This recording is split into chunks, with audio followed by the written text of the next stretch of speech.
Gustavo Segre, ¿cómo estás? ¿Qué tal? Un gusto estar acá, un gusto enorme. Muchísimas gracias. Bueno, vamos a hacer una presentación formal para aquellas personas que no te conocen. Gustavo es un empresario con estudios en economía, administración y ciencias contables, con másters en controladoría y especialización en relaciones internacionales, socio de Segre y Asociados con sede en 5 países, consultor del BID en el Mercosur, autor de libros, artículos académicos y empresarios y conferencista internacional, además de profesor universitario. Bueno, y muchas cosas más que no estoy diciendo porque si no se termina la entrevista solo con las Está muy cosas bien. que haces y que sos. Bueno, sos uno de los referentes de Unidos Argentina, un nuevo partido político que ustedes califican como con nuevas ideas sobre cómo hacer política, ¿no? Ujú. ¿Qué le contestás a las personas que acusan a este nuevo partido de hacer una jugada como la de Spert y la de La Baña, que sabiendo que no iban a ganar una elección, en realidad lo que hicieron fue sacarle votos a la oposición y terminaron facilitando la elección nuevamente de los K? Primero que los entiendo, que probablemente pensaría lo mismo si estuviera en el lugar de ellos, pero con algunas diferencias. Primero porque nuestro proyecto es iniciado en las elecciones legislativas de medio término del 2021, donde la grieta en realidad no debería por qué manifestarse, porque votando a uno no es que gane el otro. No hay una elección presidencial. Entonces, como estamos hablando de cuestiones de lugares en el Congreso Nacional, nuestro objetivo es mostrar una forma diferente de hacer política para poder captar la atención y el voto de quien votó a Macri porque no lo quería Alberto Fernández y de quien votó a Alberto Fernández porque no quería la continuidad de Macri. Ahora, algo que nace siendo con ideas del liberalismo, hoy le decimos con las ideas del sentido común, porque queremos llegar al superávit fiscal, que es gastar menos desde el Estado de lo que el Estado recauda, que la educación no sea adoctrinante, que si algún colegio quiere enseñar las virtudes del comunismo, del socialismo, el padre del alumno, la madre del alumno sepan eso y puedan tener la elección de ir a ese colegio porque defienden esas ideas. Que la salud pública sea una salud pública y buena, para que el ministro de Salud el día de mañana, si se tiene que internar, no vaya a un sanatorio privado como hace el ministro de Salud de Argentina, y que Argentina esté abierta al mundo para que se pueda hacer que el consumidor argentino empiece a tener opciones para no tener que comprar lo de siempre, que es malo y caro. Y obviamente una reducción de los impuestos, por supuesto acompañada de una reducción del gasto público, para que se fomente el emprendedorismo, para que la gente tenga ganas de invertir, y eso sería la base inicial en términos económicos y de propuestas. Pero queremos que, por ejemplo, un diputado, un senador, no esté ahí porque necesita fueros privilegiados, sino porque le puede agregar valor al país, que no tenga que tener 35 personas colgadas de su cargo como asesores sin tener muy claro qué es lo que agregan y para qué sirven, y que el concurso sea la base fundamental para que una persona entre al Estado como empleado y no ser militante de algún partido. Este sería un resumen del resumen de por qué es lo que proponemos y por qué además no estamos para sacarle votos ni a Cambiemos ni a Fernández tampoco. Lo que queremos es que la gente que no se siente identificada por ninguno de los dos tenga una opción. Con todo lo que acabas de mencionar, yo los votaría de inmediato, o sea, ya mismo te mando el voto y ponelo vos en la urna. Por favor. Pero ¿cómo se llega al gobierno para poder implementar ese tipo de cosas? ¿Cómo logran que haya un volumen semejante de votos como para que realmente las propuestas de ustedes tengan un peso en la vida real? Con el ejemplo, Lana, porque nosotros no tenemos ningún apuro. Esto no es una aventura política de alguno que quiere llegar a ser presidente. Lo que nosotros tenemos es la intención de llevar la propuesta al Congreso primero. ¿Y por qué es esto? Porque una de las características que tiene Unidos es que no hay una lista que vos y yo armamos diciendo, a ver, ¿quién puso plata para la campaña? Ponelo primero, ponelo segundo. ¿Quién es el primo de alguno? Metelo tercero. ¿Quién necesita foros para no ir preso? Bueno, metelo tercero. Así es como se arman las listas. Esto es una verdad que todo el mundo sabe. Lo que nosotros proponemos es que sea el afiliado el que de alguna manera, a través de su voto, pueda definir el lugar en la lista. Entonces, a mí me gustaría ser candidato, sí, pero si fuera Manuel Adorni, el candidato elegido por los afiliados, no me molestaría, no me iría a otro lugar para ser candidato. Yo ya le ofrecí a Manuel y a quien sea elegido que yo iría como asesor ad honorem para poder ayudar y contribuir a su mandato. Entonces, ninguno de nosotros tiene el ego de querer ser el candidato. Lo que queremos es que alguien lleve estas propuestas al Congreso. Y vamos a proponer, por ejemplo, que el diputado gane menos y que gane por productividad. En el año 2019 un diputado fue 8 veces al plenario, Lana, 8 veces. Si vos en tu trabajo, yo en mi trabajo, vamos 8 veces nada más a trabajar, nos echan o no nos pagan. Bueno, lo que queremos es que la gente entienda que la eficiencia del Estado es posible haciendo algunos ajustes, donde vamos a hacer un montón de propuestas, donde muchas propuestas no van a ser tratadas, pero queremos mostrarle a la sociedad que es posible y que para que sea efectivo necesitamos más gente que acompañe la idea. Entonces, en el 2023, ahí no tenemos ningún apuro de ir con candidato a presidente, de ninguna manera, pero sí tenemos la voluntad y la energía como para ganar alguna intendencia municipal o varias, alguna provincia o varias, y mostrar cómo se administra el recurso público desde el Poder Ejecutivo, municipal o provincial. Y con ese ejemplo, para combatir la pobreza, para que los planes sociales tengan contrapartida, para que no hablemos siempre de lo que hay que hacer, pero no lo hacen, es que vamos a mostrar en la práctica lo que decimos hoy en la teoría. En el 2025, más gente al Congreso y más gente en los consejos municipales. Y en el 2027, lo puedes escribir y guardar este video, el presidente va a ser de Unidos, no tengo ninguna duda. Que ese mismo optimismo es aquel con el que terminás todos tus videos, que decís, aún estamos a tiempo, ¿no? Me encanta esa frase, aún estamos a tiempo, pero hay muchos argentinos que no tienen ese sentimiento. Pero tiene una historia esa frase. La historia es que en el 2016 a mí me detectan cáncer de piel, melanoma maligno. Y esto fue en noviembre. Y inmediatamente después a un gran amigo del colegio secundario y a mi tío, el hermano de mi madre, le detectan también cáncer. A uno en el cerebro y otro en el pulmón. Y ellos dos fallecieron y yo tuve oportunidad de quedarme y me emociono al recordarlo. Entonces dije, algo debe haber, por algún motivo yo me tengo que quedar. Y cuando lo fui a visitar a mi tío en el hospital, que estaba ya muy mal, le pregunté qué cambiaría. Y él me dijo todo. Le pregunté por qué no lo había hecho y me dijo porque uno cree que siempre hay tiempo para cambiarlo. Y eso me quedó y ahí empecé con esa frase que aún estamos a tiempo, porque estoy seguro que tenemos tiempo de hacer desde que comencemos a la acción de realizar. Y para eso vos tenés que meterte en el barro y embarrarte. Y no me refiero a embarrarte desde el punto de vista de la política sucia, sino de la acción de hacer. Cuando yo vivo en Brasil hace 33 años y cuando me dio esa situación del cáncer, yo dije, estas son circunstancias donde alguien te toca un timbre y te dice, se acabó tu tiempo. Y si yo supiera que me muero y estoy bien de salud, me iría a Argentina, me gustaría morirme en Argentina. Y dije, bueno, para eso necesito que el país esté mejor. Y ahí tengo dos opciones. O espero que alguien milagrosamente lo arregle, cosa que la historia muestra que no es fácil, o yo trato de hacerlo, a riesgo de no conseguir, pero si no lo consigo, por lo menos lo habré intentado. Qué maravilloso mensaje. Ojalá que mucha gente vea este video y escuche tus palabras. Dijiste, estoy leyendo, una de las propuestas de Unidos Argentina es volver a enseñar el valor del trabajo para valerse por sí mismos y de alguna manera es la posición exactamente opuesta al asistencialismo. ¿Cómo implementarían eso?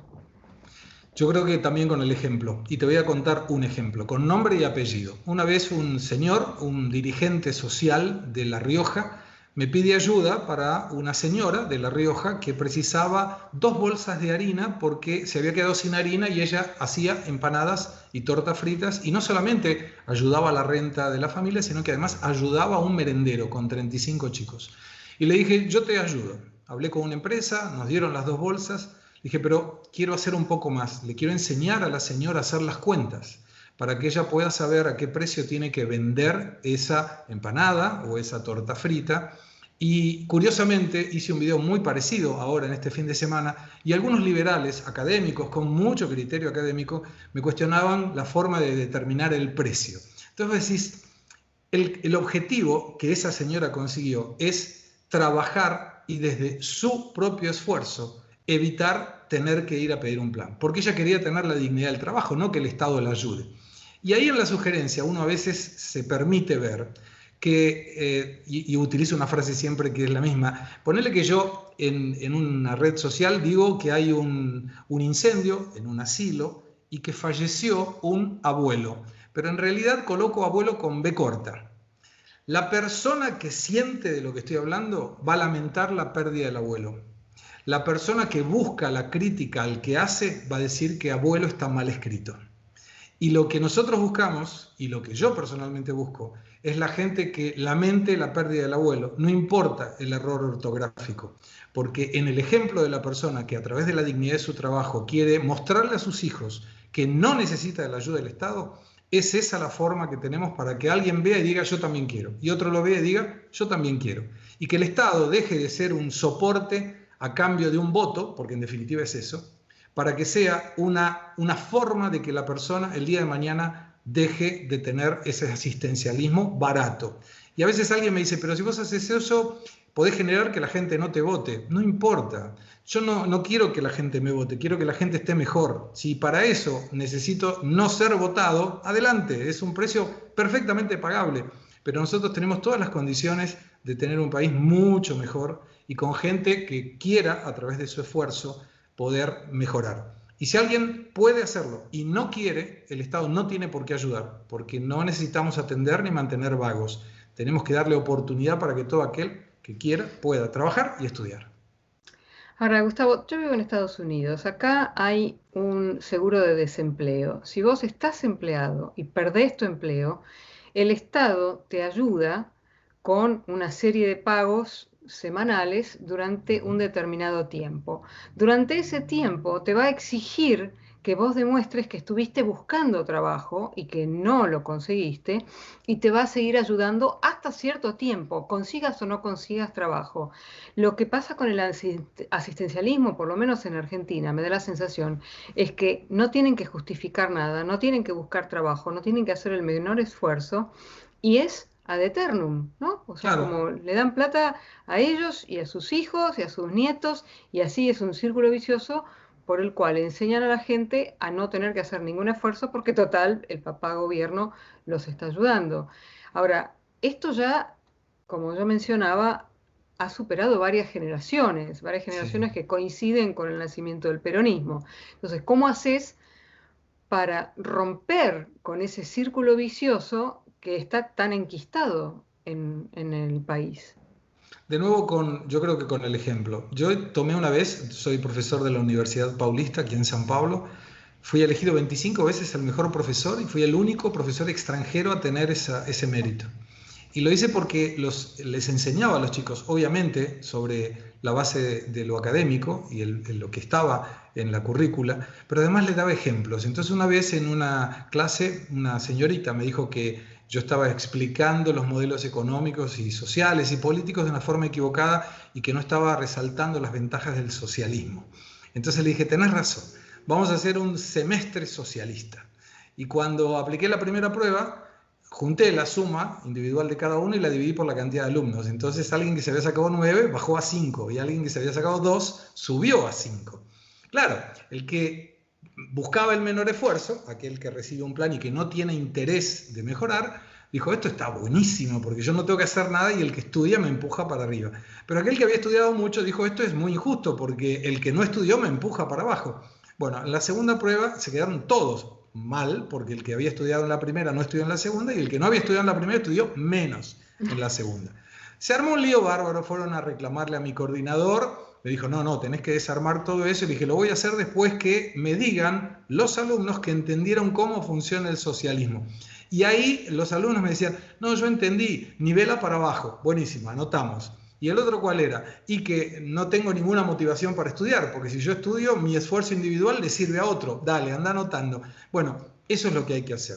Mostrarle que alguien que se esfuerza le va a ir mejor que alguien que no se esfuerza. Y cuando el Estado da ayuda, tiene que ser para aquel que quiere esforzarse. Y eso es una ruptura de paradigma. Argentina tiene que hacer esa ruptura. No va a ser fácil. De la misma manera que nos queda también el tema del sindicalismo, que tampoco va a ser fácil. Pero bueno, hay que ir de a poco. Lo que nosotros decimos es, la mejor forma es estar. Después que estamos, vamos a hacer un lío bárbaro, en el buen sentido, con propuestas y mostrar que esas propuestas son buenas para la sociedad. Y después, si la sociedad electoralmente busca lo otro, busca el asistencialismo, el socialismo, el populismo, bueno, adelante. Habremos equivocado el camino y los equivocados seremos nosotros. Y ahí me tendré que volver a morir a Brasil. Espero que no te mueras nunca, pero quisiera que me cuentes, me hiciste acordar a un video que vi que vos hiciste contando una historia sobre el socialismo y un burro. ¿Me lo Sí. podés contar cortito? Sí, claro. Eso es un chiste medio irónico, que un señor estaba en su campo, viene un vecino y le dice, me tiene que dar su burro. Dice, ¿por qué le toca el burro? Porque así lo dice el socialismo. El que tiene, le tiene que compartir al que no tiene. Y usted tiene 2 burros y yo no tengo ninguno. El señor le cree a su vecino y le da el burro. Cuando llega la esposa del que había dado el burro, le dice, ¿y dónde está nuestro burro? No, se lo di al vecino porque así lo dice el socialismo. Dice, bueno, entonces anda al vecino y pedile que te dé una vaca, porque él tiene 2 vacas y nosotros no tenemos ninguna. Ahí fue el vecino y le dice, bueno, según el socialismo, usted me tiene que dar una vaca porque usted tiene 2 vacas y yo no tengo ninguna. Y le dice, no, no, el socialismo solo funciona con los burros. Entonces, es irónico, pero bueno, y tengo otro proyecto que se llama, lo denominé Proyecto Stalin, y que se está dando todo muy perfectamente con lo que ocurre en Argentina, que hablaba que el populismo no tiene cómo existir sin plata. No hay populismo sin plata. Y Argentina no tiene plata. Entonces la duda que hasta ahora no hay ningún político del gobierno me supo responder es cómo van a financiar todo esto que están haciendo. La expropiación de empresas es una forma, la estatización podrá ser otra, y le temo realmente, y ojalá esté equivocado, a la nacionalización de depósitos en dólares, porque si todos los argentinos van a retirar los depósitos que tienen los bancos, no hay plata para todos. Mucho menos cuando vos tenés una diferencia tan grande entre un tipo de cambio oficial que está a la mitad de lo que está el tipo de cambio a cualquiera que quisiera comprar dólares pagaría, ¿no? Te digo, yo vivía en los 80 en Nueva York y no existía, por supuesto, las redes sociales, ni Google, ni Claro. nada de toda esta comunicación que tenemos hoy. Entonces, yo trabajaba en un noticiero y la gente me pedía que le explicara la hiperinflación. Y yo decía, Claro. no tengo idea, vivo en Estados Unidos, no sé de qué se trata. Entonces, lo sabía por referencia, pero realmente la gente, a menos que viva en Argentina, es muy difícil explicar lo que pasa a un extranjero que me preguntan a mí cómo explicar la Argentina. Yo no tengo respuesta para darles, Gustavo, porque Es es difícil. realmente surrealista Sí. en muchos sentidos. Es muy difícil de explicar. Ahora, eh, una cosa que tiene que ver mucho con la realidad de la Argentina en este momento es una cosa que vos has dicho, que coincidimos, que esta pandemia le vino al gobierno de Fernández, de los Fernández, como anillo al dedo, Sí. porque todo lo malo que suceda se le van a echar la culpa a la pandemia, ¿no es cierto? Absolutamente. Y eso es algo peligroso desde el punto de vista institucional. Yo creo que Argentina está transitando un camino difícil desde el punto de vista político, porque cuando uno toma la historia y ve cómo fue evolucionando el proceso de Venezuela, con alta inflación, con una participación cada vez mayor del Estado, con la disculpa de la justicia social, donde yo también defiendo la justicia social, pero que la gente que esté abajo pueda subir y no que aquel que tiene tenga que bajar. Donde además había una corrupción muy alta en el nivel político, y cuando uno da esas, bueno, precios congelados, cepos cambiarios, y vos decís, ¿qué país es? Y vos decís, bueno, es Argentina. No, es Venezuela antes de todo esto que conocemos de Venezuela. Y ahí empieza a cerrar un poco la idea, porque Venezuela tenía abajo de su tierra la reserva mayor del mundo de petróleo. Entonces producía algo, y creo que la historia hubiera sido diferente si el barril de petróleo hubiera estado por arriba de $90. En el caso argentino no tenía ninguna producción de nada, y ahora aparece esto de la producción de estatizar o expropiar a Vicentín. Entonces dices, cuidado, porque nos puede ocurrir lo del sapo en la cacerola con agua caliente de a poquito y que nos servimos y no nos damos cuenta. Entonces, yo creo que la responsabilidad social es importante dentro siempre del cuadro democrático, nunca fuera, pero sí creo que la sociedad argentina debe estar atenta y no debe tener miedo, ni siquiera en el momento de una pandemia, para manifestar su oposición, ya que hoy, lamentablemente, la oposición política no está haciendo, a mi modo de ver, muy humilde, lo que tiene que hacer, que es plantársele al gobierno y decir, esto no, ¿cómo? Expropiar, vamos al Congreso, va a tener que ser votado, y yo espero de todo corazón que el Congreso no lo apruebe, porque es una manera de mostrar que funcionan los tres poderes y que no hay uno que tiene prioridad o poder sobre los otros.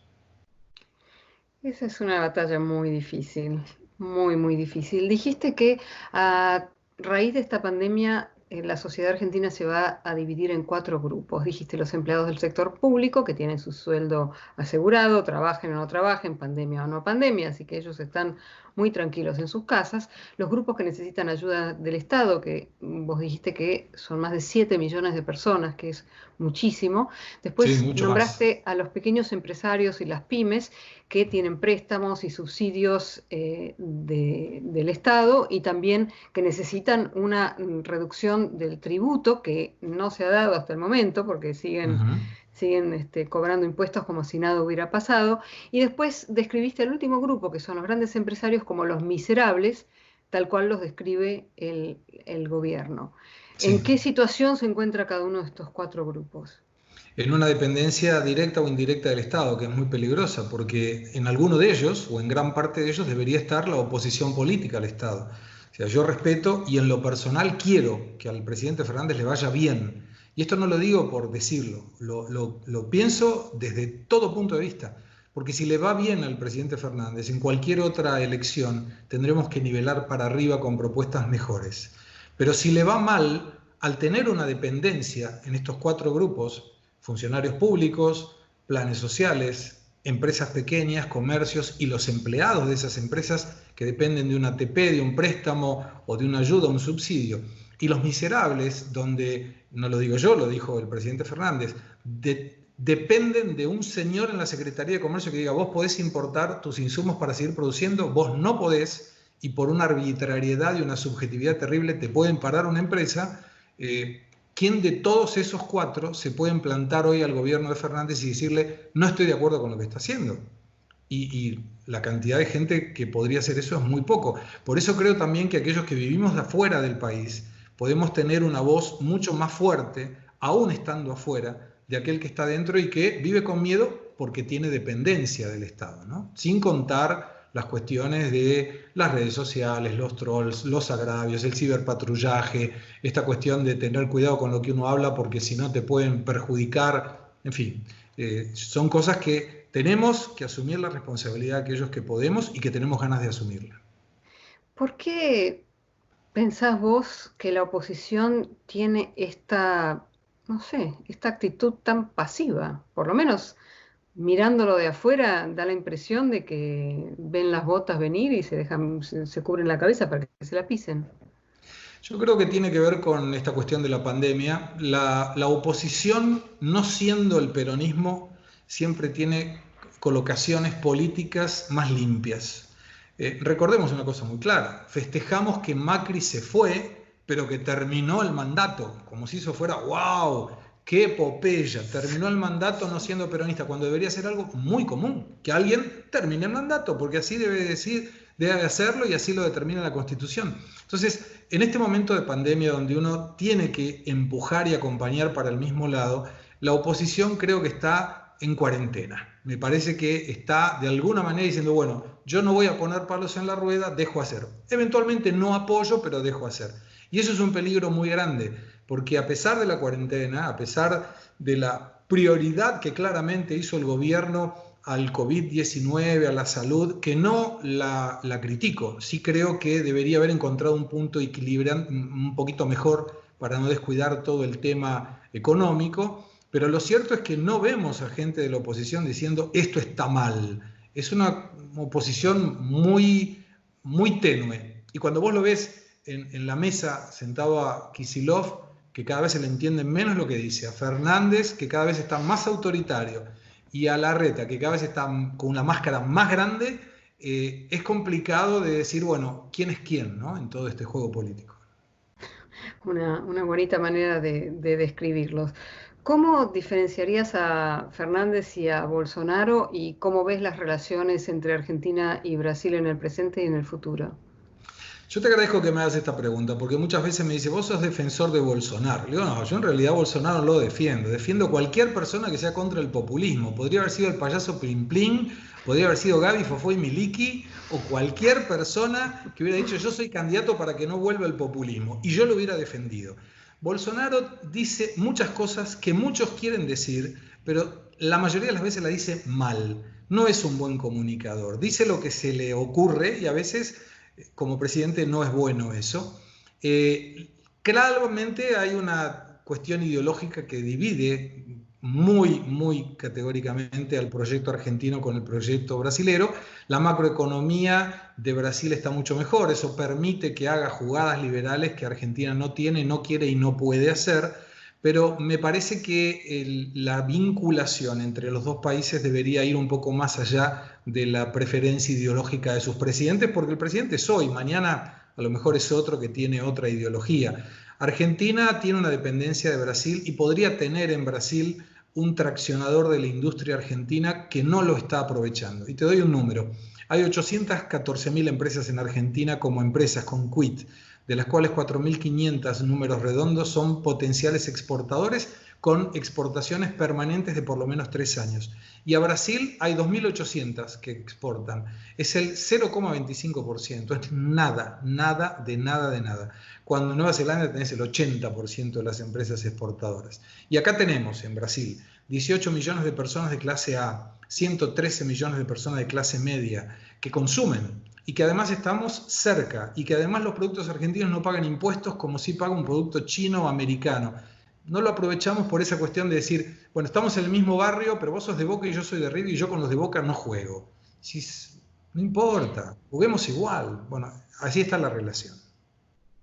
Yo veo una cosa que no sé si es un análisis cerrado mío, que no soy ni politóloga ni ninguna cosa soy en realidad, pero lo que veo es que en América Latina, aquellos que son elegidos presidentes ostentan el título de dueño del país y nunca sienten como que son simplemente los administradores durante el tiempo que les prestaron esa oficina para administrar. Siempre tienen esa actitud de yo soy el dueño, hago lo que quiero y a mí no me discute nada, ni nadie. ¿Por qué esa actitud en la política? ¿Por qué no hemos aprendido esa lección? Como en Estados Unidos se dice la administración de uno o de otro, se dice la administración de, ¿no? Que son los que administran, nada más. Por la política, porque en realidad el político que tiene la obsesión con el poder hace lo que quiere para llegar, hace lo que puede para mantenerse y hace lo que no debe para perpetuarse. Entonces, es el juego de la política. Yo te doy un ejemplo. Cuando empecé ahora a meterme en política, obviamente a mí me encantaría tener una participación política importante y quién te dice a lo mejor en ese 2027 ser candidato a presidente de la República. Y cuando uno sueña y juega con eso, diría, bueno, ¿cómo determinaría mis ministros? Por el que más sabe. Dice, no, pero vos tenés que poner gente de confianza. No, no necesito gente de confianza, necesito poner al que más sabe. Y pero si el que más sabe es kirchnerista, será muy bienvenido, porque no lo necesito para que me convenza a mí o yo convencerle a él que el kirchnerismo es mejor que el liberalismo o lo que cada uno defienda. Necesitamos que esa persona que tiene valor para agregar al país lo pueda agregar independiente de la ideología. Y yo creo que sería una forma muy interesante de cerrar esa grieta, donde busquemos lo que nos une y no las diferencias. O sea, cuando alguien me putea en las redes sociales, habla de su mala educación, no habla de la mía. Y jamás putearía a nadie, porque no está en mi esencia. Entonces yo creo que el político, cuando llega al poder, tiene la enorme responsabilidad de buscar la unión de la gente. Y no a cualquier precio, sino con el ejemplo.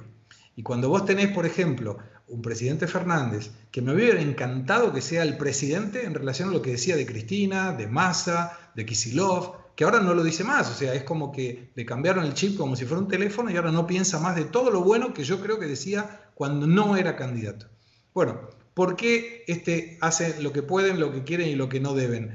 Porque en el afán de estar, claudican de valores que creo yo no debería claudicar. O sea, si el día de mañana cualquier proyecto me lleva a claudicar de mis valores, yo prefiero no seguir el proyecto, no me interesa el proyecto. Porque lo más importante es dormir a la noche, mirar a mis hijos y decir, yo hice lo que mi papá me enseñó y lo que mi mamá me enseñó. Yo creo que una persona que claudica sus valores es que en realidad nunca los tuvo. Muy probable, seguramente. Sí, claro. Y, ¿Y qué? Porque circulan muchas cosas. Circulaba que, bueno, obviamente el poder es adictivo, si no, no habría tanta gente peleándose por él. Pero circulan versiones que habría una cuenta offshore que le prometieron a Alberto de tanto dinero por ser candidato, pero que en realidad los hilos los maneja Cristina, que, bueno. ¿Cuál es tu teoría de por qué este hombre, Alberto Fernández, pasó de decir todas las cosas que decía, como vos decís, de Cristina, de Massa, etcétera, a somos mejores amigos, kumbaya y nos queremos y somos la misma persona? ¿Cuál Porque es si tu algo se le teoría? puede reconocer al peronismo es que son muy hábiles políticamente, que tienen una memoria muy corta en relación a las opiniones del pasado y que tienen un proyecto de poder como pocas veces se ha observado. Entonces, mi sensación, yo no creo, y siempre le doy la oportunidad que la gente muestre que es sincera y que no es corrupta. Y no creo que Alberto Fernández sea corrupto, no me parece, no me pasa esa idea. Creo que en la posibilidad de unir al peronismo, no a la Argentina, al peronismo, el colocar una persona que tenía experiencia política, porque había tenido cargos por todos los partidos que se te puedan ocurrir y muy próximos del poder, y que sea una persona permeable, y lo digo con mucho respeto, permeable a la figura de Cristina Fernández, era una persona correcta para estar en ese lugar. Que no hubiera ganado si no hubiera sido por los votos de Cristina, y en la política esos votos siempre tienen un precio. Y ahora lo que resta es saber cuál de los dos Fernández finalmente tendrá el poder.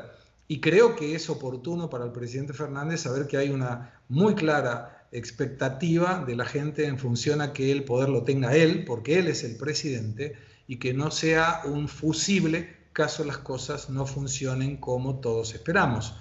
Pero bueno, eso es parte del futuro y uno nunca puede prever lo que puede ocurrir. ¿Pensás que está en los planes del peronismo que él, por alguna causa, lo que sea, se retire y la deje a ella en el poder como presidente nuevamente?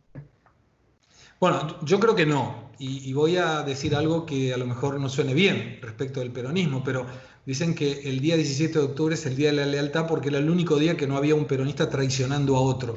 Entonces, es una cuestión de decir, no me cabe duda que el objetivo cuál era, llegar. Cuando vos te sentaste en el sillón de Rivadavia y tenés la virome presidencial o la lapicera presidencial, y yo no sé si alguna de las cosas que dijiste en el pasado, como te olvidaste de tantas que dijiste mal, a lo mejor también te olvidas de muchas que prometiste buenas.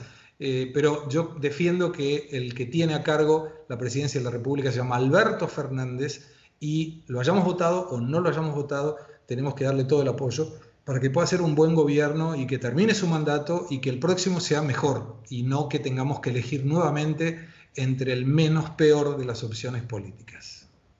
Cuando era jovencita trabajaba, me acordé ahora de esta historia, trabajaba como azafata en esas exposiciones internacionales, en la rural también de Argentina trabajé.